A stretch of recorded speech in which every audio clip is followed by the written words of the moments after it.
আচ্ছা, প্রথমে বলি ইন্টারোগেটিভ সেন্টেন্স। ইন্টারোগেটিভ সেন্টেন্স মানে হচ্ছে প্রশ্নবোধক বাক্য। সবাই ভালো করে বুঝো। ইন্টারোগেটিভ সেন্টেন্স মানে কি? প্রশ্নবোধক বাক্য।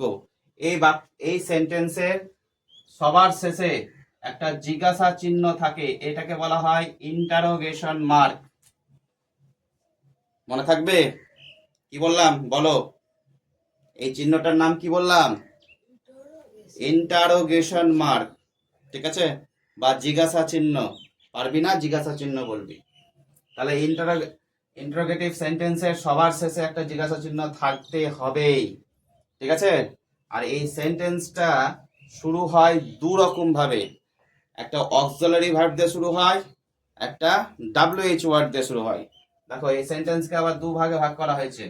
তাহলে একটা হচ্ছে তোমার WH ওয়ার্ড দিয়ে শুরু হবে, আবার অক্সিলারি ভার্ব দিয়ে শুরু হবে। বুঝতে পারলাম?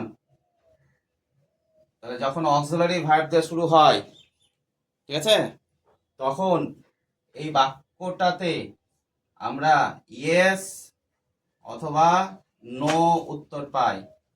আর যখন WH ওয়ার্ড দিয়ে শুরু হবে, তখন স্যার সরাসরি উত্তর পাবো। বুঝতে পারলাম? তখন সরাসরি উত্তরটা পাওয়া যাবে। বুঝতে পেরেছি? আচ্ছা, আমি একটু উদাহরণ দিই। উদাহরণ দিলে তোরা বুঝতে পারবি। যদি বলি হোয়াট ইজ ইয়োর নেম, তাহলে এখানে প্রশ্ন করা হয়েছে না? বলছে হোয়াট ইজ ইয়োর নেম, তোমার নাম কি? হুম, তাহলে এখানে প্রশ্ন করা হয়েছে, তার জন্য আমি শেষে একটা জিজ্ঞাসা চিহ্ন দিলাম। তোমার নাম কি? তুমি কি চাও? হোয়াট ডু ইউ ওয়ান্ট, তুমি কি চাও? দেখো প্রশ্ন। তাহলে এই যে বাক্যটা শুরু হয়েছে WH ওয়ার্ড, মানে ওয়ার্ড দিয়ে, এখানে WH ওয়ার্ড না এগুলো? তাহলে যখন WH ওয়ার্ড দিয়ে শুরু হয়, এই বাক্যগুলোতে তুমি কি বলতে পারবা ইয়েস অথবা নো? পারবে না। দেখো, হোয়াট ইজ ইয়োর নেম, তোমার নাম কি? তখন তুমি বলবা আমার উত্তর হ্যাঁ না, আমার নাম হ্যাঁ বা না। বলতে পারবে?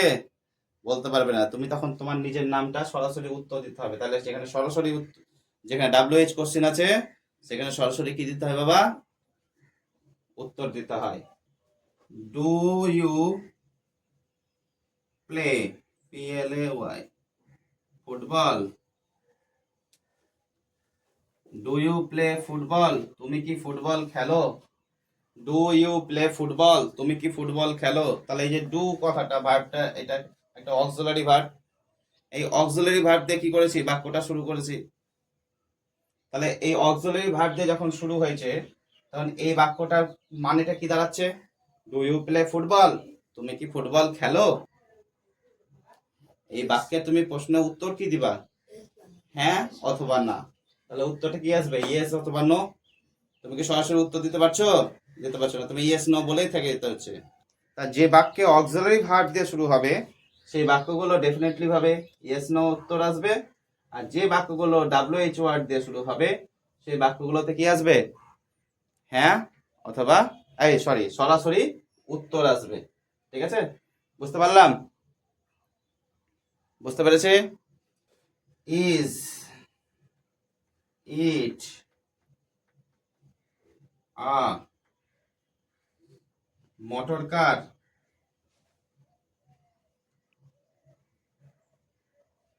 Is it a motor car, এটা কি একটা মোটর কার? তোমাকে বলেছে। তাহলে এটা কি একটা কলম? ইজ ইট আ পেন, এটা কি একটি পেন?